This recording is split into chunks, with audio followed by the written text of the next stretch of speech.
তাহলে আজ কাপুরুষের মতো পিছন থেকে হাদির মাথায় গুলি চালাইতো না। কথা বলেন ঠিক কিনা? গুলি কইরা এই দেশের এক শ্রেণী বুঝাইতে চায় যে আমরা এই দেশে সুনীতি চাই না, দুর্নীতির জীবন যাপন করতে চাই। কথা বলেন ঠিক কিনা? কিন্তু হায়, ধর্মের সূত্রে যারা মুসলমান পরিচয় দিয়া বড় হয়, ওরা ইসলামের নামে মাত্র ঢুকে, আসলে ঢুকে না।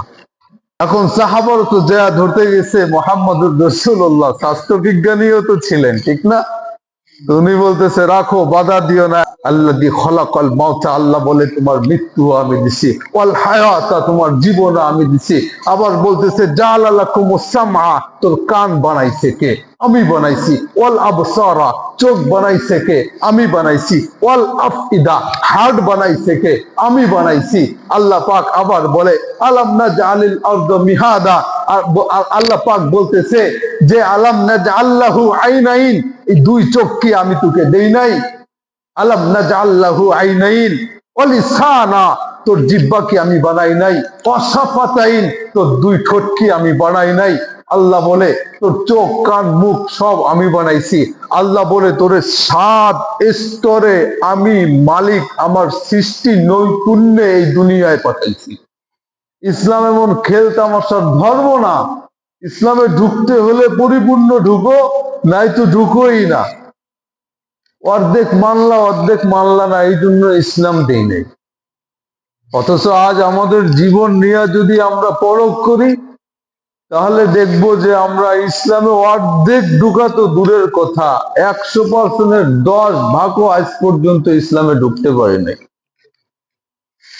10 ভাগ ইসলামে ঢুকতে পারি নাই। আহা,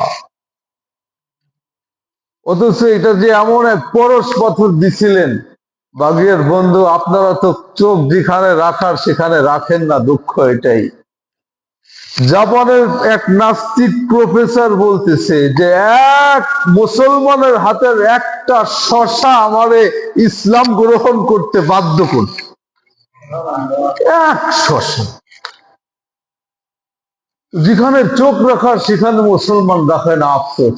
তো মুসলমানের মতো হইতে পারলে ও যদি হাতে একটা শসাও নেয়, ওই শসাও একজন নাস্তিকের হৃদয়ে ঈমানের সঞ্চার করে দেয়। কথা বলেন ঠিক কিনা? হাজারো নাস্তিক বলে আমি তো নার্সিং নিয়ে পড়তাম, কিন্তু মানুষের এই যে যে বিশাল অলৌকিক গঠন, এটা আমাকে ইসলাম গ্রহণ করতে বাধ্য করছে। যে পিছে একজন না একজন তো থাকার কথাই, একজন না একজন তো এর ভিতরে থাকার কথাই। এরকম সুনিপুণ কল কাঠি তো এমনে এমনে নড়তে পারে না।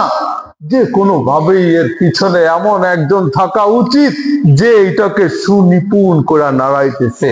ইসলামে হাজারো নাস্তিক দীক্ষিত হয়, কিন্তু আফসোস তো এটাই যে সমস্ত নাস্তিক ইসলামে ঢুকে তো ঢুকার মতোই ঢুকে। যে সমস্ত নাসারা চূড়া সৃষ্টি জীব দেখা ইসলামে ঢুকে, ঢুকার মতোই ঢুকে। যে সমস্ত হিন্দু, ভারত থেকে হাজার হাজার হিন্দু প্রত্যেক বছর ইসলামে ঢুকতেছে, যে ও ঢুকে, মাজুসি ঢুকে তো ঢুকার মতো ঢুকে, ইহুদি ও ইসলামে ঢুকে তো ঢুকার মতোই ঢুকে, নাস্তিক ইসলামে ঢুকে তো ঢুকার মতোই ঢুকে। কিন্তু হায়, ধর্মের সূত্রে যারা মুসলমান পরিচয় দিয়া বড় হয়, ওরা ইসলামের নামে মাত্র ঢুকে, আসলে ঢুকে না। আফসোস এই জায়গায় আপনি দেখেন। আহা, প্রফেসর বলে আমি তো নাস্তিক ছিলাম, মুসলমান হওয়ার পরে কায়রোতে গিয়া, মুসলমান হওয়ার পরে আরবে গিয়া আমি স্টাডি কইরা আমি ছিলাম নাস্তিক, কিন্তু ইসলামের ভালোবাসায় মায়ায় পড়া আমি ওখান থেকে স্টাডি করে আইসা আমি জাপানের এখন কেন্দ্রীয় মসজিদের ইমাম হয়ে গেছি। হয় হয়, আল্লাহ বলে উদখুলু ফিস-সিলমি কাফা, ইসলামে ঢোকো তো পরিপূর্ণ ঢোকো। কিন্তু ইসলামে পরিপূর্ণ ঢুকবো তো ঢোকার কোনো ওয়ে আজ আমরা জানি না। যদিও বা ইসলামে ঢোকার ওয়ে এটা আমাদের কোরআনেই আল্লাহ দিয়া দিছে। মুহাম্মদুর রাসূলুল্লাহ 23 বছরের জিন্দেগিতে বইলা গেছেন। তারপর আজ আমরা জ্ঞানী হয়েও অজ্ঞান, আমরা জীবিত হয়েও মৃতের মতো। এই জন্য আজকের হাদিস ইসলামে পরিপূর্ণ ঢোকার আমাদের সমস্ত ওয়ে ওপেন করে দেবে ইনশাআল্লাহ। ঢুকতে হলে হাদিস অনুসরণ করে ঢুকতে হবে। সনদ যদিও জয়ীফ, কিন্তু শাওয়াহিদ এটাকে শক্তিশালী করছে, এই জন্য হাদিস বলা দরকার। খালিদ বিন ওয়ালিদ রাদিয়াল্লাহু তাআলা উনি হাদিস বর্ণনা করতেছেন যে রাসূল করিম সাল্লাল্লাহু আলাইহি ওয়াসাল্লামের কাছে এক আরবি, এক গ্রাম্য সাহাবী আয়েশা, গ্রাম্য ব্যক্তি, লেখাপড়া কিছুই জানে না। আরবের গ্রাম্য ব্যক্তিরা যে কেমন ছিলেন, কেমন মূর্খ ছিলেন, অমন মূর্খ হয়তো বাংলাদেশে নাই, কিন্তু মুহাম্মদের ছোঁয়ায় সোনার মানুষ হয়ে গেছে, উনার টাচ লাগা স্বর্ণ হয়ে গেছে। ইসলামের প্রাথমিক যুগে মদিনার মসজিদের ভিতরে আয়েশা ঢুকছে, সরাসরি গ্রামের ভিতর থেকে আয়েশা দাঁড়ায় পড়ে মসজিদের ভিতরে প্রস্রাব শুরু করে। এখন সাহাবারা তো যা ধরতে গেছে মুহাম্মদুর রাসূলুল্লাহ, স্বাস্থ্য বিজ্ঞানীও তো ছিলেন, ঠিক না? উনি বলতেছে রাখো, বাধা দিও না, এখন বাধা দিলে মূত্রস্থলিতে চাপ খায় আর শরীর অসুস্থ হয়ে যাবে, করতে দাও। গড় করে সমস্ত প্রস্রাব মসজিদের ভিতরে করে দিচ্ছেন। পাশে আয়েশা এরপরে বলতেছেন বাবা, মসজিদ তো প্রস্রাব করার জায়গা না। উনারে বুঝায়া শোনায়া পাঠায়া দিচ্ছেন। তুই ভাবেই বুঝাইতেন, বুঝাইতে বুঝাইতে মুহাম্মদুর রাসূলুল্লাহর সংস্পর্শে আয়েশা ইসলামে পরিপূর্ণ ঢোকার মাধ্যমে এক একজন এমন সাহাবী হয়ে গেছেন, আল্লাহ যাদের কথা রসুলের মুখ দিয়া শোনাইছেন, আসহাবী কান নুজুম, আমার সাহাবী সবাই আকাশের তারকার মতো। তারকা দৈরা রাতে আধারে যে এক তারকা দৈরা চলতে থাকে, সে যেমন পথ পায়, আমার যে কোনো সাহাবীকে অনুসরণ পরবর্তী কিয়ামত পর্যন্ত আলেওয়ানা উম্মত যারাই অনুসরণ করবে সবাই হিদায়াতের পথ পাওয়া যাবে। এমন এক আবার এলাকার মানুষ ওদের দিলের ভিতরে যা থাকে এটা বলতে সংকোচ বোধ করে না, ঠিক না? সাদা মাটা মানুষ হয়, যা আছে এটা বইলা ফেলাই দেয় যে যা, আমার যা জানা সেটা আমি জানবো, আমার যা বলার সেটা আমি বলবো। এর গ্রামের মানুষ এমনই হয়, গ্রামের মানুষ এমনই হয়, যা বলার বলে ফেলবো। তো খালিদ ইবনুল ওয়ালিদ রাদিয়াল্লাহু তাআলা আনহু বলতেছে, দেখলাম রাসূল সাল্লাল্লাহু আলাইহি ওয়াসাল্লামের কাছে আয়েশা এক গ্রাম্য সাহাবী, উনি বলতেছেন যে ইন্নী সাইলুকা আম্মা ফিদ দুনিয়া ওয়াল আখিরাহ, আল্লাহ রাসূল আজ দুনিয়া ও আখিরাতের সফলতার কারিকুলাম যা আছে টোটাল, এটা আমি আপনার কাছে প্রশ্ন করে জানা নিতেছি, যা আছে। তার মানে উনি যে প্রশ্ন করছেন না যে ইন্নী সাইলুকা আম্মা ফিদ দুনিয়া ওয়াল আখিরাহ, এই দুনিয়ায় সফল হওয়ার জন্য যা কিছু প্রয়োজন, ওই দুনিয়ায় সফল হওয়ার জন্য যা কিছু প্রয়োজন, দুনিয়া আর আখিরাতের আমার যা কিছু জানার আজ সব আপনার কাছে এক বসায় জানতে চাই। আপনি আমাকে বলতে রাজি আছেন কি আছেন না এটা বলেন। আল্লাহ রাসূল সাল্লাল্লাহু আলাইহি ওয়াসাল্লাম বলে, তুমি সফলতার ওয়ে জানতে চাও, তুমি সফলতার কারিকুলাম জানতে চাও, হায় হায়, তুমি সাকসেসফুল হওয়ার জন্য আসছো এখানে, তোমার অর্জনের পথ দরকার। সাল আম্মা বাদালাকা, তাহলে এরা বলো তোমার আজকে দুনিয়ার, তোমার হৃদয়ের ভিতরে, তোমার মনের ভিতরে, তোমার ব্রেনের ভিতরে যত প্রশ্ন সেট করে নিয়ে আসছো সব বলো, আমি এক এক করে উত্তর দেয়া দিব। বলো দেখি কি কি জানতে চাও। গ্রাম্য সাহাবী তো অনুমতি পাইছে, এখন হুড় হুড় করে পড়া শুরু করছে। আপনি বুঝবেন না, পুরো এক পৃষ্ঠায় এত ঘিসি ঘিসি করে লেখছি, তারপরে হাদিস শেষ হয় না। এত বড় এক হাদিস, মানে বলতেছে তো বলতেছেই। আর আল্লাহ রাসূলের কাছে যদি কেউ আসতো, খোদার কসম উনার আর যাইতেই ইচ্ছা করতো না। এমন এক পূর্ণিমার চাঁদ ছিল, আয়েশা বসতো তো কিসের ধ্যান খেয়াল, খাওয়া নাওয়া, কিসের স্ত্রী পিত্র, কিচ্ছুই না, কিচ্ছুই না, কিচ্ছুই মনে থাকতো না। পুরা চাইয়েই থাকতো। অনেকে তো এমনি বলতো, ওই মেয়া বাড়ি যাবা না? বলে হ্যাঁ, ও যেতে হবে, এইভাবে তাকায়।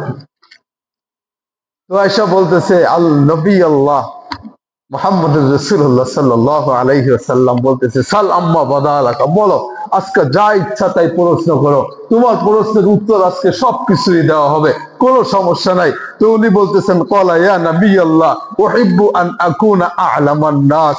আমার প্রথম প্রশ্ন হইল, আমি চাই যে এই দুনিয়ার সব থেকে বড় জ্ঞানী আমি হব। কি বলতেছে? দুনিয়ার সব থেকে বড় জ্ঞানী আমি হয়ে যাব। আবার ওয়ে বলেন, কোন ওয়েতে আমি জ্ঞানী হতে পারবো? বুঝেন, গ্রাম্য সাহাবী, লেখাপড়ার কোনো খোঁজ নাই, আয়সা বলতেছে যে আমি চাই দুনিয়ার সব থেকে বড় জ্ঞানী আমি হব, আমি এটা চাই, আমার আশা, এটা আমার আকাঙ্ক্ষা। আল্লাহ রাসূল সাল্লাল্লাহু আলাইহি ওয়াসাল্লাম জাওয়ামি আল কালিম, তো শর্ট কথায় কথায় হাজারো অর্থবহ কথা বলে দিত। তো উনি বললেন ইত্তাকিল্লাহ তাকুন আ'লামান নাস, আল্লাহকে ভয় করো, দুনিয়ার সব থেকে মহাজ্ঞানী তুমি হয়ে যাবা। বাস। কি বললেন? কি বললেন? আল্লাহকে ভয় করো। বলছে বলছে আমেরিকার সব থেকে বড় বিশ্ববিদ্যালয়ে চলে যাও, সব থেকে বড় পিএইচডি নাও, তারপরে তোমাকে সবাই সব থেকে বড় জ্ঞানী বলবে। বলছে হ্যাঁ, বলছে যে এখনই খাতা কলম নিয়ে তাহলে স্কুলে ভর্তি হয়ে যাও। বলছে না কোনো কলমের প্রশ্ন, না কোনো খাতার প্রশ্ন, না কোনো প্রাথমিক বিদ্যালয়ের প্রশ্ন, না কোনো হাই স্কুলের প্রশ্ন, না কোনো কলেজের প্রশ্ন, না কোনো ইউনিভার্সিটির প্রশ্ন, না কোনো সাবজেক্টের প্রশ্ন, না কোনো অনার্স মাস্টার্স পিএইচডির প্রশ্ন। একমাত্র সলিউশন, একমাত্র সিলেবাস, একমাত্র ওয়ে ইত্তাকিল্লাহ তাকুন আ'লামান নাস। বলতেছে আমার গ্রাম্য সাহাবীরে, তোমার কিচ্ছু লাগবে না, ইত্তাকিল্লাহ, শুধু আল্লাহকে ভয় করো, দুনিয়ার সব থেকে মহা জ্ঞানী আল্লাহ তোমারে বানায় দেবে। কেননা মালিককে যে ভয় করে সেই তো সব থেকে বড় জ্ঞানী হয়, ঠিক না? আল্লাহকে যে ভয় করে সেই তো সব থেকে বড় জ্ঞানী হয়। কেননা যে জানে যে আমার হায়াত বানাইছে কে, আমার মৌত বানাইছে কে। আল্লাযী খলাকাল মাউতা, আল্লাহ বলে তোমার মৃত্যু আমি দিছি, ওয়াল হায়াতা, তোমার জীবন আমি দিছি। আবার বলতেছে জাআলা লাকুমুস সামআ, তোর কান বানাইছে কে, আমি বানাইছি। ওয়াল আবসারা, চোখ বানাইছে কে, আমি বানাইছি। ওয়াল আফইদা, হার্ট বানাইছে কে, আমি বানাইছি। আল্লাহ পাক আবার বলে আলাম নাজআলিল আরদা মিহাদা, আল্লাহ পাক বলতেছে যে আলাম নাজআল লাহু আইনাইন, এই দুই চোখ কি আমি তোকে দেই নাই? আলাম নাজআল লাহু আইনাইন ওয়া লিসানা, তোর জিহ্বা কি আমি বানাই নাই? ওয়া শাফাতাইন, তোর দুই ঠোঁট কি আমি বানাই নাই? আল্লাহ বলে তোর চোখ কান মুখ সব আমি বানাইছি। আল্লাহ বলে তোরে 7 স্তরে আমি মালিক আমার সৃষ্টি নৈপুণ্যে এই দুনিয়ায় পাঠাইছি। কয় স্তর? 7 স্তর। আল্লাহ বলে ওয়ালাকাদ খালাকনাল ইনসানা মিন সুলালাতিন মিন তিন, তোকে প্রথমে আমি তোকে এই মাটির সার নির্যাস দিয়ে বানাইছি। এরপরে সুম্মা জাআলনান নুতফাতা সুম্মা জাআলনাহু নুতফাতান ফি করারিন মাকিন, এই নির্যাসকে এরপরে আমি বীর্য কীট বানায়া এরপরে একটা সংরক্ষিত আসন, যেটাকে বলা হয় গর্ভাশয়, তোর মায়ের গর্ভের এই সংরক্ষিত আসনে এটাকে আমি রাখছি। অতঃপর সুম্মা খালাকনান নুতফাতা আলাকা, এটাকে আমি 40 দিন আমার সৃষ্টি নিপুণ দিয়া এটাকে রক্তপিণ্ড করছি। রক্তপিণ্ডকে মুদ্গতা, এটাকে আবার মাংসপিণ্ড করছি। এরপরে আল্লাহ পাক বলে মাংসপিণ্ডকে আমি বানাইলাম গোস্ত, গোস্ত থেকে বানাইলাম হাড়, হাড়ের ভিতরে গোস্ত ফলায়া এরপরে 7 স্তরে বানানোর পর আল্লাহ পাক বলে যে ফাকাসাউনাল ইযামা লাহমা, এরপরে গোস্তের উপরে হাড়ের উপরে আমি গোস্ত পড়ায়া দিছি। এরপর পরে সুম্মা আনশানাহু খালকান আখার, অতঃপর আমি সুম্মা নুখরিজুকুম তিফলা, তোকে ফুটফুটে একটা চির আকর্ষণীয় বাচ্চা বানায় দুনিয়ায় পাঠাইছি। সুম্মা লিতাবলুগু আশুদ্দাকুম, আমি মালিকই তোর যৌবন দিছি। সুম্মা লিতাকুনু শায়খা, অতঃপর এখান থেকে আবার ক্ষয় করতে করতে করতে তোকে শায়েখ, তোকে বুড়া বানায় দিছি। এরপরে আবার সুম্মা ইন্নাকুম বাদা যালিকা লামাইয়িতুন, এরপরে মৃত্যু দিয়ে আমি শোয়া দিছি কবরে। মিনহা খালাকনাকুম ওয়া ফিহা নুঈদুকুম ওয়া মিনহা নুখরিজুকুম তারাতান উখরা সুম্মা ইয়াউমাল কিয়ামাতি তুবআতুন। অতঃপর আবার এরপরে তোকে কবর থেকে আমি কুন ফায়াকুনের মাধ্যমে কিয়ামতের ময়দানে উঠাবো। যেই আমি মালিক, তোর জীবনের সমস্ত কিছু, তোর হায়াত দিছি, তোর মৌত দিছি, তোর পা দিছি, তোর হাত দিছি, তোর চোখ মুখ নাক, তোর সমস্ত কিছু, তোর হাত আমি দিছি, তোর গতিবিধি আমি দিছি। যেই মালিকের কুন ফায়াকুনের উপরে একজন গোলামের সমস্ত উঠা বসা চলা ফেরা খাবার দাবার জীবন হায়াত মৌত সব কিছু ঝুলা থাকে, ওই যে বুঝতে পারে যে সারা দুনিয়ার তাম গতিবিধি এক মালিকের উপরে চলে, মালিকের আদেশের উপরে ঝোলে, যে এইটা ভাবে সেই তো আল্লাহকে ভয় করে। কথা বলেন ঠিক কিনা? যে আমার জীবন যার হাতে ঝুলন্ত, হাঁটতেছি কোন বলবে শুয়ে পড়বো। কথা বলেন ঠিক কিনা? ঠিক না?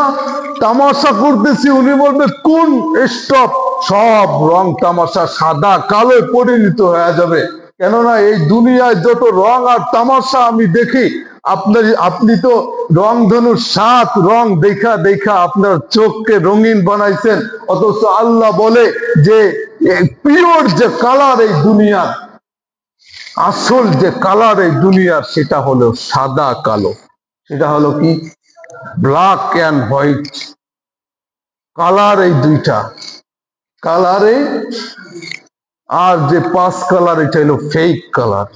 এটা হলো কি? Fake colour. এই জন্য মালিকের কালার দুইটাই, সাদা কালো। আর বাকি 5 কালার হইলো শয়তানের, যেই কালার দিয়ে আমাদের জীবনকে কালারফুল করে ও জাহান্নামে পাঠায়। কথা বলেন ঠিক কিনা? এই জন্য যত কালার দেখো, সব কালার না, তোমার জিন্দেগির কালার হলো সাদা কালো। একজন লাশের দিকে চায়াও দেখবেন সাদা কালো, এই 2 কালার ছাড়া একটা লাশের আর কোনো কালারই থাকে না, এই 2 কালারই থাকে। যেই উম্মত, যেই বান্দা জানে যে তার সমস্ত কিছু আল্লাহর নিয়ন্ত্রণে চলে, ওই বান্দাই তো আল্লাহকে ভয় করে। কথা বলেন ঠিক কি? এই জন্য বলে ইত্তাকিল্লাহ, আল্লাহকে ভয় করো, তখন আ'লামান নাস, সব থেকে বড় মহা জ্ঞানী তুমি হয়ে যাবা। কেননা তুমি যখন আল্লাহকে ভয় করবা, মালিক তখন তোমাকে শুধু ভালোই বাসবে না। মালিক সূরা রহমানের ভিতরে বলে যে ওয়ালিমান খাফা মাকাম রাব্বিহি জান্নাতান, যে জীবনের রিয়েলিটি বুঝা, যে জীবনের বাস্তবতা বুঝা, যে আমার জীবনের গতিবিধি সব মালিকের কুন ফায়াকুনের উপরে নির্ভর, কুন ফায়াকুনের উপরে ঝুলে, ওই মালিককে ভয় করব না তো করব কি কইরা? আমি হাঁটতেছি যে কোন বললে শুয়া পড়ি, যে কোন না বললে আমি বসা খাড়াইতে পারি না, খাড়া বসতে পারি না, যে শুইছি সে উঠা দাঁড়াইতে পারি না। সে যদি কোন না বলে, তাই যা ভিতরে ঢুকাইছি তা হজম হয় না। সে যদি কোন না বলে, যা পান করছি তা বের হয় না। ওই মালিককে ভয় করব না তো ভয় করব কারে? মালিক বলে সমস্ত কিছু আমার স্বীকার কইরা, আমার কোন ফায়াকুনের উপরে গতিবিধি মাইনা নিয়া যে আমাকে ভয় করে। সূরা রহমান খুলে দেখো, ওই পুরস্কার আমি বর্ণনা করে দিছি। অলিমান খাফা মাকামা রাব্বিহি জান্নাতান, কাল কিয়ামতের ময়দানে দুনিয়ার লীলা সাঙ্গ হয়ে যাওয়ার পরে যে আমার সামনে উঠতে হবে এই ভয় রাখে। অলিমান খাফা মাকামা রাব্বিহি জান্নাতান, সবাইকে আমি জান্নাত দিব সিঙ্গেল, কিন্তু আমাকে যে ভয় করবে এরে আমি জান্নাত দিব ডাবল। ওলিমান খাফা মাকামা রাব্বিহি জান্নাতান, কেননা ও আমাকে ভয় করে। কাকে ভয় করে? আল্লাহ রসুল বুঝায়, ভয় করলে একজনকেই করা যায়, যিনি আমারে আর তোমারে সৃষ্টি করছে, যার কুদরতি হাতে আমার মরণ বাঁচন, আমার প্রাণ। কথা বলেন ঠিক কিনা? দুনিয়াকে ভয় করা যায়? বলেন, ভয় করা যায় কাকে? কাকে ভয় করতে হবে? কাকে ভয় করতে হবে? দুনিয়াকে? কোন মানুষকে? কোন দলকে? কোন দলকে? হয় হয়। যদি এইটাই বুঝতো কুলাঙ্গারের বাচ্চারা, যে আমার হায়াত মৌত, আমাকে উঠানোর নামানোর মালিক আল্লাহ, তার হাতেই সব ক্ষমতা। তাহলে আজ কাপুরুষের মতো পিছন থেকে হাদির মাথায় গুলি চালাইতো না। কথা বলেন ঠিক কিনা?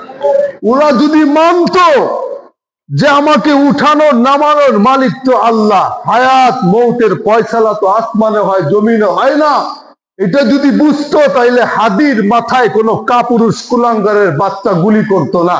ও তো হাদিকেই রাজনীতি থেকে উঠানো আর নামানোর কলকাঠি মনে করা, শক্তি মনে করার কারণে ও এর সরায়া দিতে চাইছে। কথা বলেন ঠিক কিনা? ও ভাবছে মনে হয় হাদি আমারে খায়া দিবে, ভাবছে কি হাদি মনে হয় শক্তিশালী। এই জন্য এগুলোর ইমান তো আগেও ছিল না, এখনো নাই। কিন্তু একজন বিপ্লবী হাদিকে আর কিভাবে গুলি করা কি হবে? হাজারো বিপ্লবী হাদি তার ওই রক্ত থেকে জন্ম নিবে। কথা বলেন ঠিক কিনা? হাজারো বিপ্লবী হাদি ওই প্রত্যেক ফুটা থেকে জন্ম নিবে।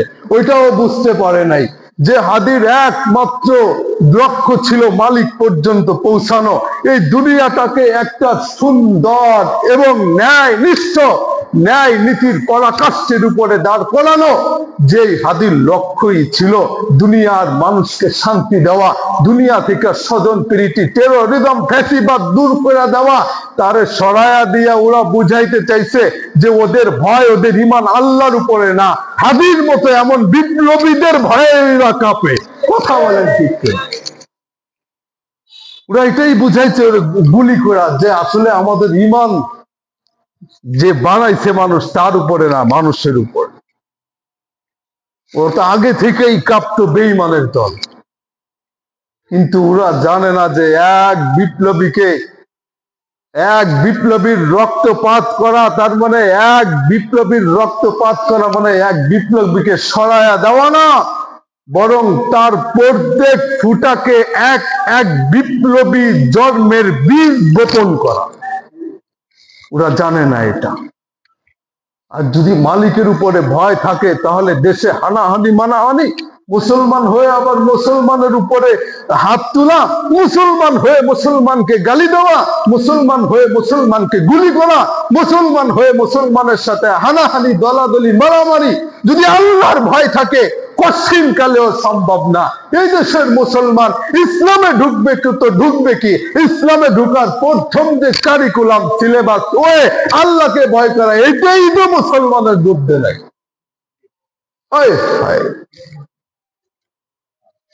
কি বলবো, কোথায় যাব?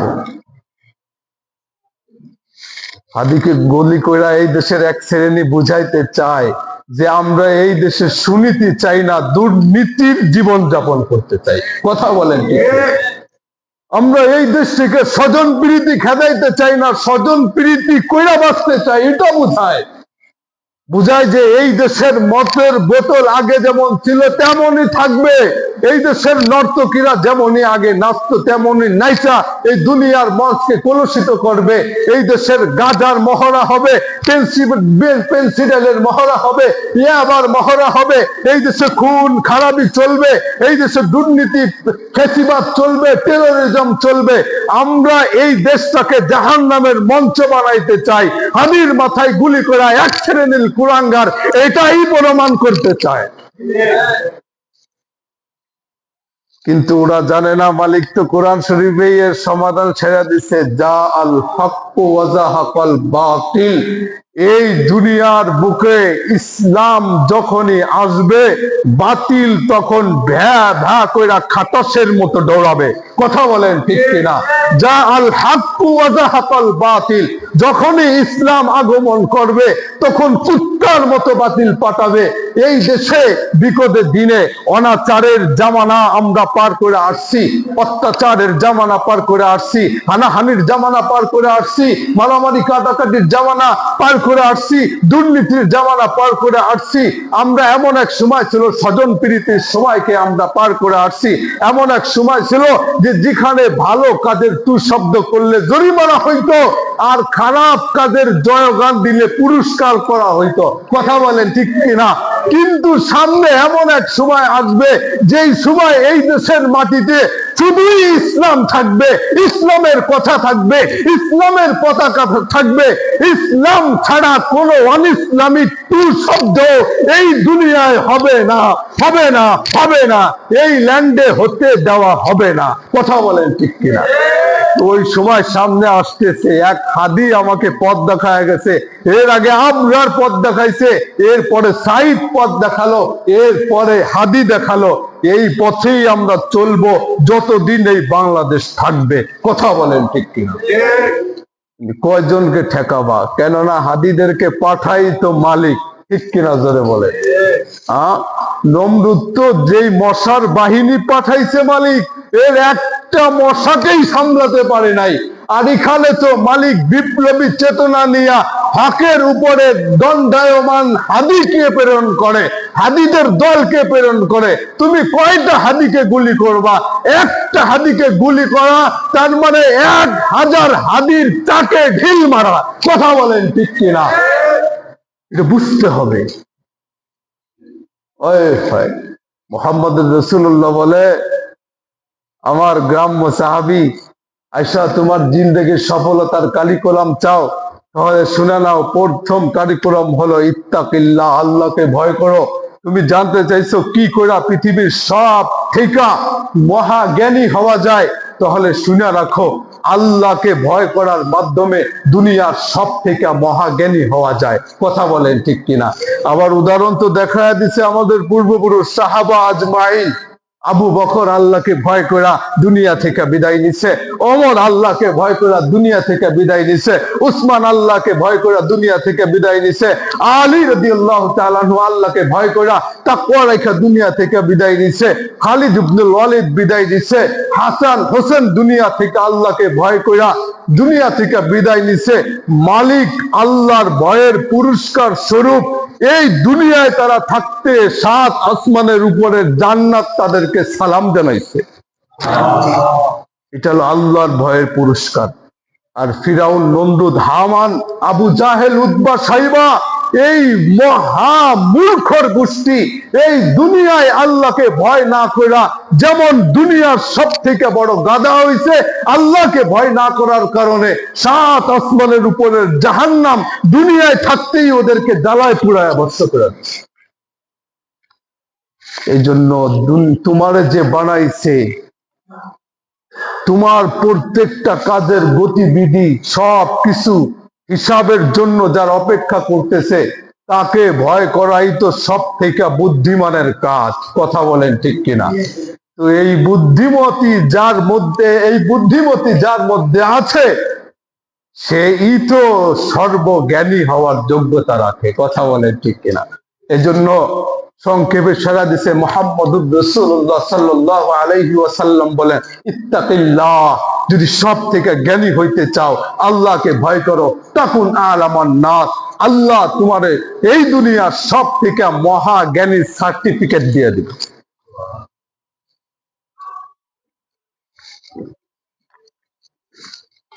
আল্লাহকে ভয় করতে রাজি? আল্লাহকে ভয় করতে রাজি? তাহলে 500 কোটি টাকার মালিক এখান থেকে হাঁটা যাইতেছে, অথচ আল্লাহকে ভয় করে না। ও সব থেকে জ্ঞানী না মূর্খ? এক ভ্যান চালক হাঁটা যাইতেছে, লুঙ্গি পাটা গায়ে জামা নাই, কিন্তু আল্লাহকে ভয় করে। ও সব থেকে ফকির না সব থেকে জ্ঞানী? এটা নির্বাচন করেন মুহাম্মদুর রাসূলুল্লাহ কিন্তু বুঝাই দিয়ে গেছেন যে মহাজ্ঞানী কাকে বলবা আর মহা মূর্খ কাকে বলবা। কেননা ধন সম্পদ সব থেকে বেশি ছিল, যারাই তখন পাওয়ারফুল ছিল তাদের নাম কিন্তু আবু জাহেল হয়েছে। ধনের বিচার যদি করতাম তাহলে মহাজ্ঞানী আবু জাহেলকেই বলতাম, কিন্তু ধনের বিচার করি নাই, তাকওয়ার বিচার করছি। এই জন্য মুহাম্মদুর রাসূলুল্লাহ সব থেকে মহাজ্ঞানী হয়েছে। কথা বলেন ঠিক কিনা? যেই পাওয়ার দিয়া, যেই শক্তি দিয়া, যেই ইত্তাকুল্লাহর বলে মুহাম্মদুর রাসূলুল্লাহ তার দরবল তৎকালীন 1400 বছর আগে সব থেকে জ্ঞানীর খাতায় নাম লেখাইছে, তার উম্মত তো ওই খাতায় নাম লেখাইতে চাই। কথা বলেন ঠিক কিনা? আমরা কোনো মানুষ ভয় পাই না, ছাতা পাতা ভয় পাই না। দুনিয়ার যত বড় মাখলুকাত হোক না কেন, তারাও মাখলুক, আমরাও মাখলুক। এজন্য মাখলুককে ভয় করা এটা বোকামি, আর মাখলুক আল্লাহকে ভয় করা এটা হলো মহাজ্ঞানীর কাজ। কথা বলেন ঠিক কিনা? তো প্রথমেই বলে দিছে যে রাবি, তুমি কি সব থেকে জ্ঞানী হইতে চাও? তাহলে বাবা ইত্তাকুল্লাহ, আল্লাহকে ভয় করো। তাকুন আলামান নাস, সব থেকে জ্ঞানী আল্লাহ তোমারই বানাই দিবে।